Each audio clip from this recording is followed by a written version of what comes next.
Hello everybody, welcome back to The Breakdown. I'm Tone. It's great to have you with me again. Today is day 29 and I only want to cover a few things very briefly tonight. As of tonight, it's now hard and fast lockdowns between Victoria and South Australia, according to the decision made by the South Australian government. Now that's going to affect a lot of people in those border communities. We've already discussed that. But I really hope that anyone from those areas, if you're from those areas, I really hope that you've organised everything that you could possibly organise to prepare for this unprecedented event. Now, that doesn't mean that there's not other stuff to come later, and there'll certainly be more than enough reason to fight this later. But the decision was already made, it's already going to be put into place, and there are going to be people affected by it. The best that you can do for now is to be as organised as possible. After that point, it's game on. All right, but I really just hope that you've been putting everything together as much as you can in preparation for this time. Again, thinking of you with how this is going to affect you, especially those of you who seek medical care just over the border, whether it be South Australians coming to Victoria or whether it be Victorians going to South Australia for that medical care. Now, do these push-ups. I want to talk about Daniel Andrews today. Now, I wouldn't want his position. I wouldn't want his job. Just saying. But today's press conference, he was heavily questioned. And it got me thinking, once this is all over,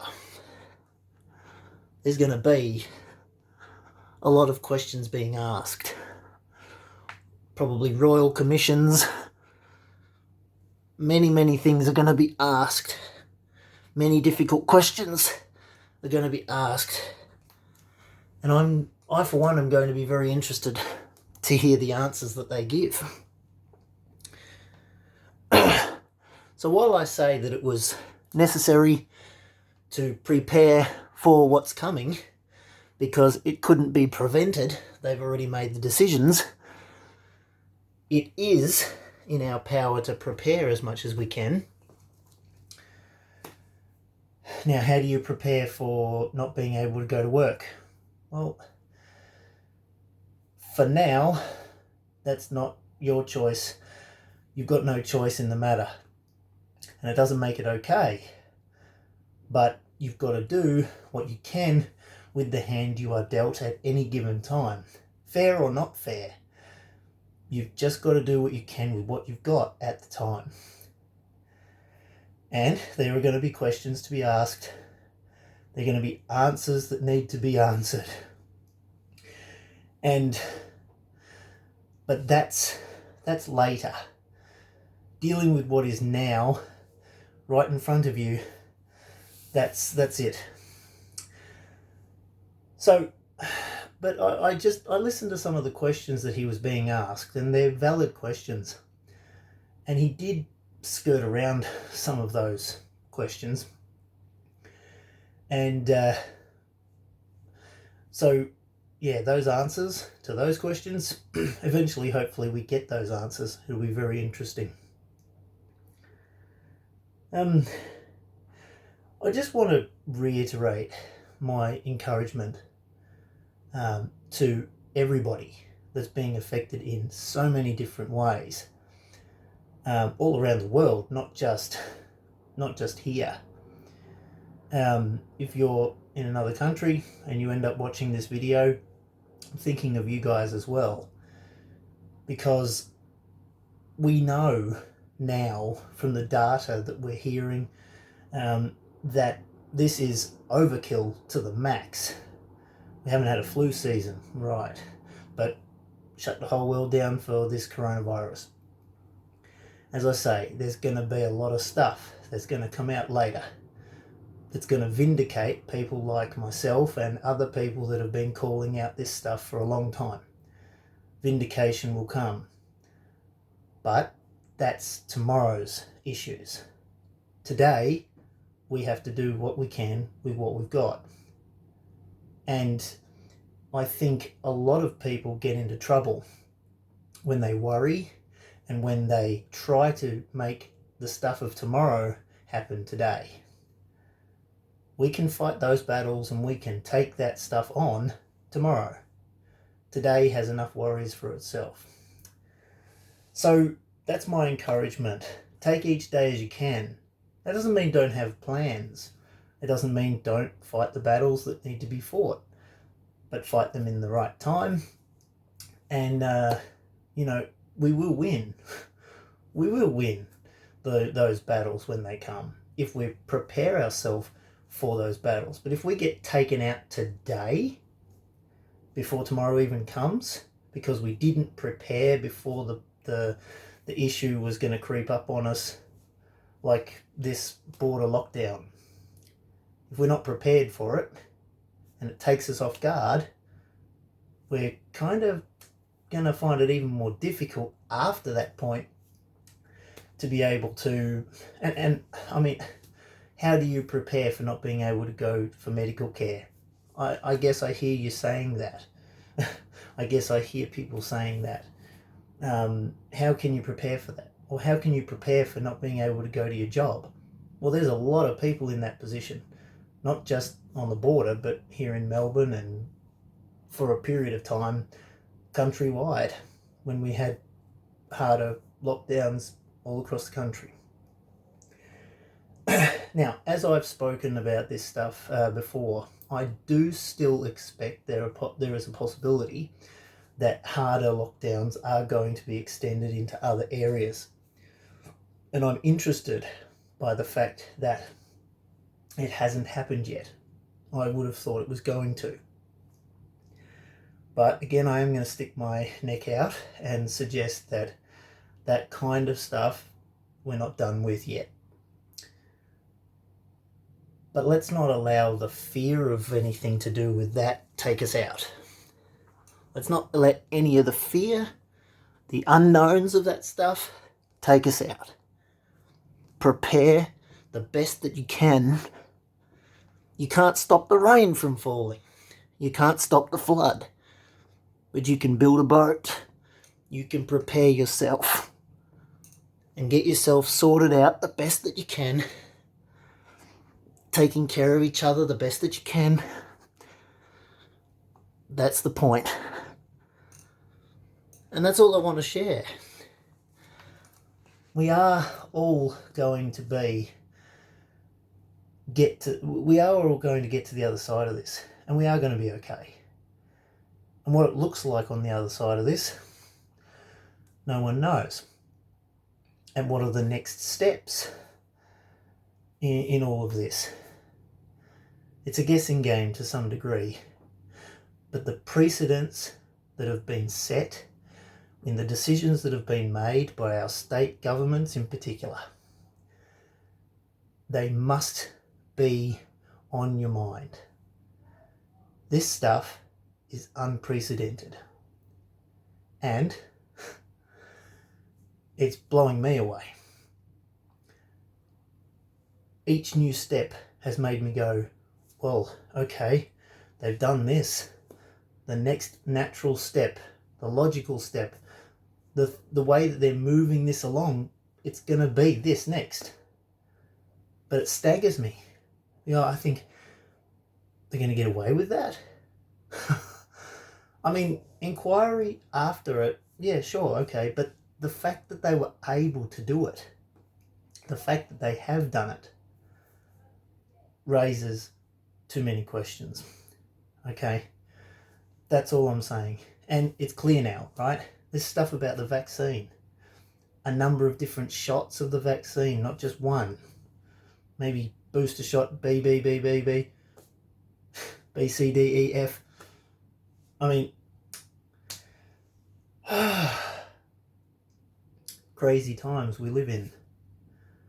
But we don't have to let that stuff get us down, and we don't have to let that stuff beat us.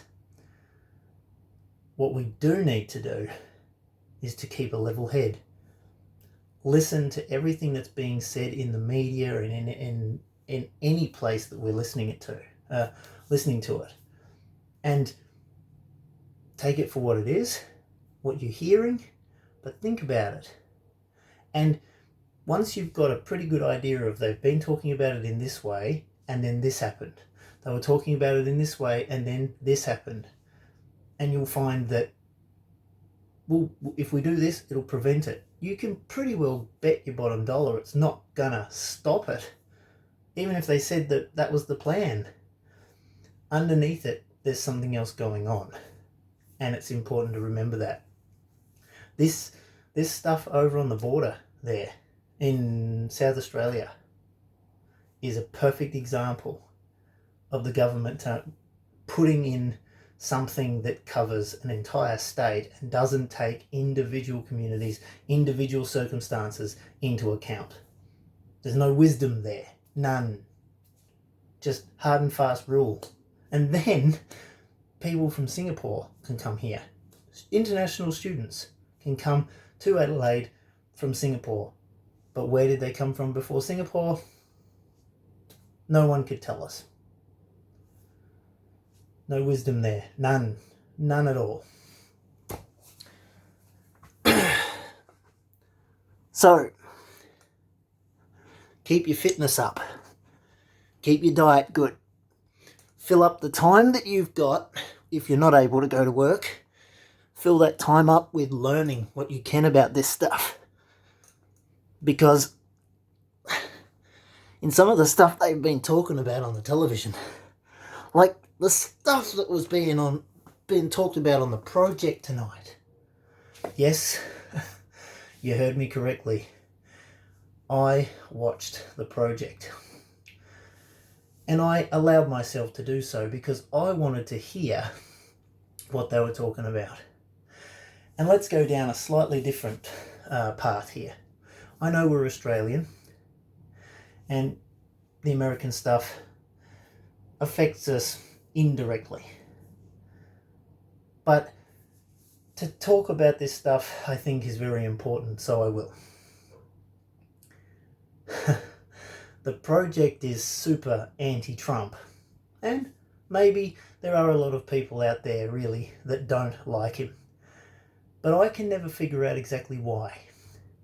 Sure, he has some ordinary ways in speaking at times, but the essence of what he has spoken, and more to the point, the essence of what he has actually achieved, despite the way Obama has wanted to say he's done nothing, Trump has done tons more than Obama ever did. And I would hope that us Australians who watch that stuff and watch it from a distance, and indeed the majority of Americans, I hope they realise, and I think they do, the silent majority do see what Trump has achieved. But to hear the stuff tonight on the project, it didn't seem to matter what they were on about, but it was almost as left-wing as you could get. Like, I don't side with right-wing. I don't side with left-wing stuff, right? But man, oh man, the socialist stuff that they push on the project is unbelievable, and they get away with it. The media, to a large extent, must think the majority of people that watch their stuff are idiots, and I don't believe that you are an idiot.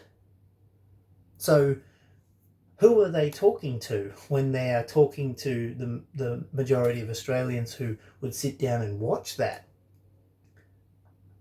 Are they idiots? Why are they watching the project and hearing what the project says? Surely they're not agreeing with that stuff. because it's complete and utter garbage. I could not believe what I was hearing. It's been a long time since I've bothered to watch the project, but there it was on the TV, and I didn't change the channel, and I listened to what they had to say, and man, oh, if you watch it frequently, surely you know what I mean. But I'm not praising Trump, okay? I'm not praising him, but I'm going to look at people on their merits, not where they come from, not their skin color, not their gender, but what they say, and then as a result of what they said, what they've done. And Trump, he has done so much more for the country of America than Obama did at all. It's crazy. I can't believe how much they still want to push this anti-Trump rhetoric and even tell the lies that they do. As I said, I already talked about the fact that he doesn't really have a way with words sometimes. You know someone else that has no way with words? Joe Biden. They're incoherent as you could like. I'm sure that Trump has said some things that he, if he had the time over again, he'd phrase it differently. But let's look at the things that he's actually done and judge his presidency based on that. But listen to a lot of the things that the media in Australia even talks about. And I'm not just specifically talking about Trump and their election that's coming up now. I'm talking about almost anything. It doesn't seem to matter what the truth is. They talk about the stuff in terms of making up their own opinion. And their opinions aren't based in fact at all. You could go and fact check the majority of what we hear in the mass media. And that's something Trump's not wrong about. The stuff in the mass media, if you fact checked it yourself, don't trust this fact checking stuff that some media outlets do. Fact check it yourself. Look at the numbers, or look at the data, or look at what they actually said in context. Context is everything. You can take a sentence out of context and twist it however you like. Cut and paste like they do in the media on the news. You hear they paste something and then make an assumption based on that, and that's what you hear. Because maybe you don't go and listen to the entire speech. This is important stuff, folks. There's a lot of stuff that's being told to us that are complete and utter lies. And it does not matter my opinion. If my opinion is not based in the facts that I'm sharing, then my opinion is absolutely worthless. It's just noise and hot air. So you've got to be able to verify what you're hearing. Could be quite entertaining how they present some of their stuff on the project, for example. Lots of laughing, lots of humour. A lot of the time it's at the expense of people who are actually doing what they should be doing and are being factual in what they're saying, and they're making fun of those people. And that's when it's not okay. Anyway, enough about that. To all of you there on the border, I really hope that, like I say, you've prepared as best you can. I hope that this lockdown stuff at the border there does not affect you for too long. I hope we're over this soon. I can't guess how much longer we've got of this stuff. I do believe to a degree there's going to be more on the way. I'm interested to see what happens in New Zealand. I'm interested to see what happens in New South Wales and Queensland and all the rest of it. We'll see how it pans out. But take control of your own little environment. Keep your home feeling like a safe place, a safe space. Connect with each other. Discuss this stuff. Share your opinions. By sharing your opinions, backed up by valid facts that you know, you and everyone else around you will build a strong case for knowing and predicting to a large degree what the next steps might be before they happen. That's my encouragement to you. Anyway, as always, take care of each other. Take care of yourselves. If you like the video, please like it. If you would like to subscribe to my channel, I'd really appreciate that. Yeah, until tomorrow, God bless. Bye for now.